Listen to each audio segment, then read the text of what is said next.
Hello, good morning, नमस्कार। मैं निशा Trivedi Gurukul competition classes के इस यूट्यूब चैनल पर आप सभी का हार्दिक स्वागत करती हूँ। कैसे हैं स्टूडेंट्स आप सभी? तो अपना शुरू करते हैं फोर्थ चैप्टर, जहाँ पे हमने छोड़ा था वहीं से आगे बढ़ते हुए शुरू करते हैं। Forest laws and their impact, वन्य कानून और उनके प्रभाव। The life of tribal groups as you have seen, जैसे कि आपने देखा ट्राइबल ग्रुप्स कबीलाई समूहों का जीवन was directly connected to the forest, प्रत्यक्ष रूप से या सीधे रूप से जंगलों से जुड़ा हुआ था। So changes in forest laws had a considerable effect on tribal lifes. इसीलिए so changes in forest laws, जब वन्य कानूनों में बदलाव हुआ तो उसका बहुत ज़्यादा प्रभाव इन लोगों के जीवन पर पड़ा, इन कबीलाई लोगों के जीवन पर पड़ा, क्योंकि इनकी लाइफ सीधे सीधे कनेक्टेड थी जंगलों से। और जब जंगलों के कानूनों में फेरबदल हुआ या उनमें जो भी चेंजेस किए गए, उसका इफेक्ट किस पर देखने को मिला? इन कबीलाई लोगों के जीवन पर। The British extended their control over all forest, अंग्रेजों ने संपूर्ण जंगलों में अपने कंट्रोल को बढ़ा दिया, अपना नियंत्रण बढ़ा दिया। एंड डिक्लेयर दैट, और एक घोषणा कर दी, that forest were state property, कि जंगल राज्य की संपत्ति हैं। Some forest were classified as reserve forest, कुछ जंगलों को वर्गीकृत किया गया आरक्षित जंगल के रूप में। For they produce timber which the British wanted, और इन आरक्षित जंगलों से ये अंग्रेज टिम्बर का उत्पादन करते थे जिसको अंग्रेज चाहते थे। तो जिस टिम्बर को चाहते थे, मतलब वो टिम्बर का उत्पादन चाहते थे अंग्रेज, तो इसलिए उन्होंने उन जंगलों को ही आरक्षित घोषित कर दिया ताकि कोई और उनका दोहन ना कर सके। ठीक है, इसीलिए उन्होंने उनको रिजर्व्ड कैटेगरी में रख दिया। In these forest people were not allowed to move freely, इन जंगलों में लोगों को आज़ादी से घूमने की अनुमति नहीं थी। प्रैक्टिस झूम कल्टीवेशन, ना ही वे झूम कल्टीवेशन कर सकते थे, यहाँ पर झूम खेती कर सकते थे। कलेक्ट फ्रूट्स और हंट एनिमल्स, ना ही वे यहाँ पर फ्रूट्स इकट्ठा कर सकते थे और जानवरों का शिकार भी नहीं कर सकते थे इन जंगलों में।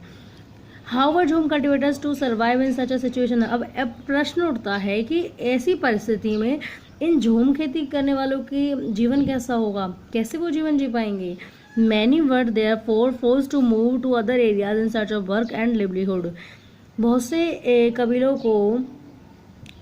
कबीलों को काम की तलाश में अन्य क्षेत्रों में जाना पड़ा, अपने जीवन निर्वाह के लिए दूसरे क्षेत्रों की तरफ जाना पड़ा। But once the British stopped the tribal people from living inside forest, they faced a problem, परंतु जब एक बार अंग्रेजों ने इन कबीलाई लोगों को जंगलों के अंदर रहने से रोक दिया तो उस समय उन्होंने बहुत बड़ी समस्या का सामना किया। From where would the forest department get its labour to cut trees for railway sleepers and to transport logs. तो ऐसा नहीं था कि सिर्फ इन झूम खेती करने वाले कबीले लोगों को ही परेशानी हो रही थी, परेशानी अंग्रेजों को भी थी। वो परेशानी क्या थी? वो परेशानी थी चीप लेबर की, सस्ते श्रम की, वो उन्हें प्रोवाइड नहीं हो रहा था। From where would the forest department get its labour to cut trees for railway sleepers and to transport logs. तो रेलवे के स्लीपर बनाने के लिए और यातायात के लिए कुंदे बनाने के लिए, लॉग्स होते कुंदे, ठीक है। सो इन कुंदे बनाने के लिए और रेलवे के स्लीपर बनाने के लिए पेड़ों को काटने की ज़रूरत थी, और पेड़ों को काटने के लिए क्या चाहिए थी? लेबर चाहिए थी। अब फॉरेस्ट डिपार्टमेंट यानी जो जंगल विभाग था वो इस लेबर को कहाँ से प्राप्त करता? अभी क्वेश्चन था। Colonial officials came up with the solution. अब इसी के साथ औपनिवेशिक अधिकारी एक सुझाव लेकर के आते हैं, एक समाधान लेकर आते हैं। They decided that they would give jhum cultivators small patches of land in the forest. उन्होंने झूम खेती करने वालों को जंगलों के अंदर ही भूमि का एक छोटा सा टुकड़ा देने का निर्णय लिया। And allow them to cultivate these on the condition that, और साथ ही उन्हें वहाँ पर खेती करने की भी अनुमति दे दी। परंतु उन्होंने एक शर्त रखी कि those who lived in the villages would have to provide labour, कि जो लोग गांव में रहेंगे उन्हें श्रम प्रदान करना होगा या फिर मजदूरी करनी होगी टू द फॉरेस्ट डिपार्टमेंट, जंगल विभाग के लिए। जो लोग गांव में रहेंगे उन्हें जंगल विभाग के लिए मजदूरी करनी होगी and look after the forest, और साथ ही जंगलों का रखरखाव भी करना होगा, देख रेख करनी होगी। So in many regions the forest department established forest villages to ensure a regular supply of cheap labour. So इसलिए कई क्षेत्रों में वन विभाग ने एस्टेब्लिश्ड फॉरेस्ट विलेजेस, वन गाँव की स्थापना की ताकि ये लोग ये सुनिश्चित कर सके कि मजदूरी, सस्ते श्रम को वो आसानी से नियमित रूप से उन्हें आपूर्ति करते रहें। ठीक है।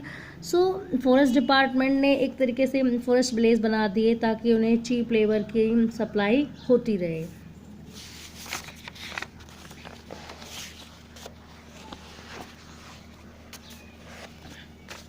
Many tribal groups reacted against the colonial forest laws. कई कबीलाई समूहों ने इन औपनिवेशिक वन्य कानूनों के विरोध में प्रतिक्रिया दी। दे डिसऑबेड द न्यू रूल्स, उन्होंने नए कानूनों की अवज्ञा की। Continued with practice that were declared illegal, और साथ ही उन क्रियाओं को भी जारी रखा जिन्हें गैरकानूनी घोषित कर दिया गया था।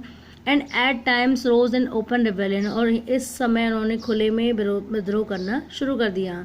सच was the revolt of Songram Sangma in 1906 in Assam. इस तरीके का एक उदाहरण भी है विद्रोह का जो कि असम में 1906 में हुआ था, उसका नाम था सोंग्राम संगमा।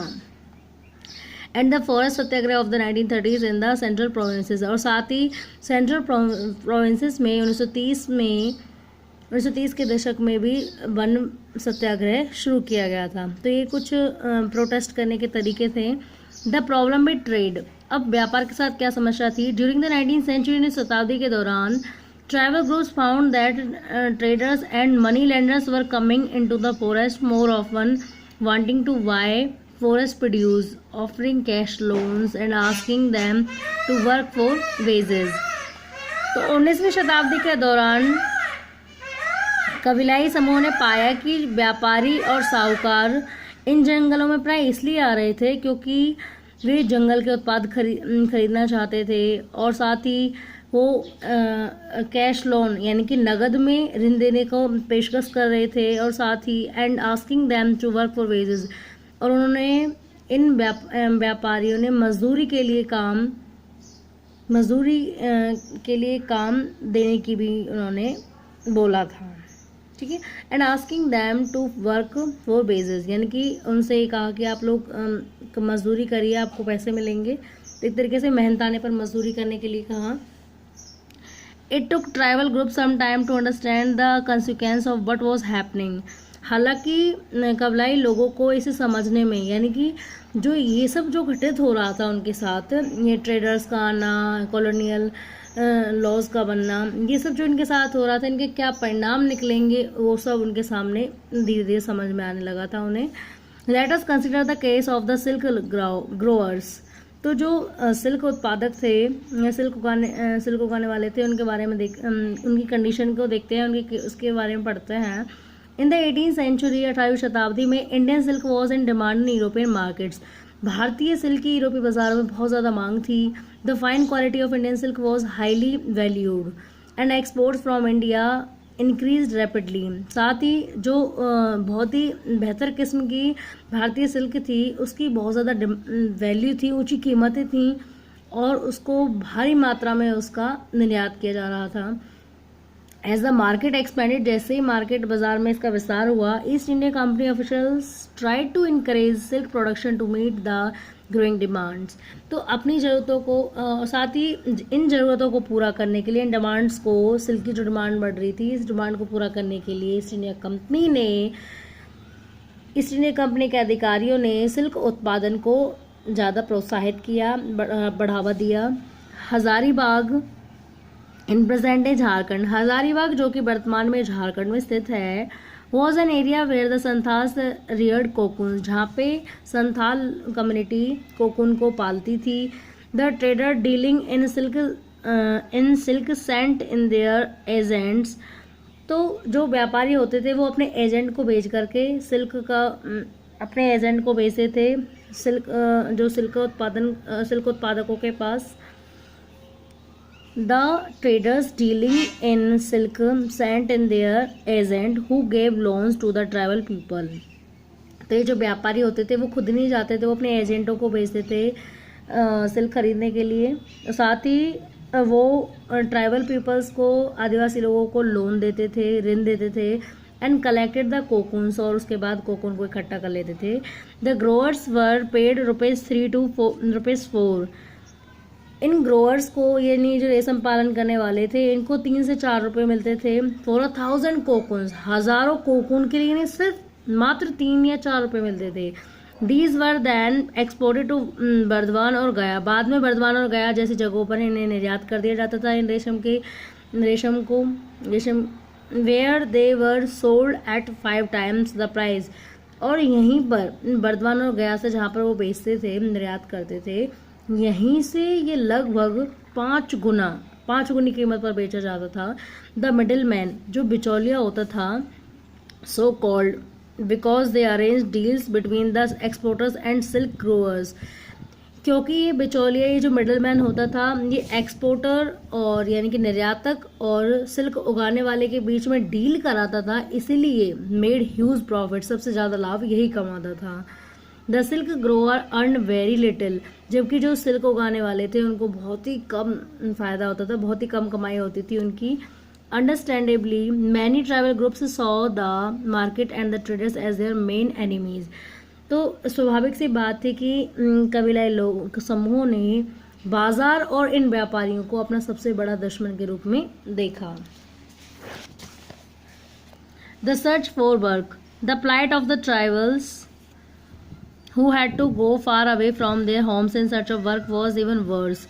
यहाँ तक कि उन कबीलों की भी दशा बहुत ज़्यादा ख़राब थी जो काम की तलाश में अपने घर से बहुत दूर चले गए थे। From the late 19th century, 19वीं शताब्दी के बाद tea plantation started coming up, चाय बागानों की शुरुआत की गई and mining became an important industry, और साथ ही खनन उद्योग भी एक महत्वपूर्ण उद्योग बन चुका था। Tribals were recruited in large numbers to work the tea plantation of Assam and the coal mines of Jharkhand. तो असम के चाय बागानों में और झारखंड की कोयला खदानों में काम करने के लिए भारी मात्रा में आदिवासियों को एक मजदूर के रूप में भर्ती किया गया। दे वर रिक्रूटेड थ्रू कॉन्ट्रैक्टर्स, उन्हें ठेकेदारों के जरिए भर्ती किया जाता था।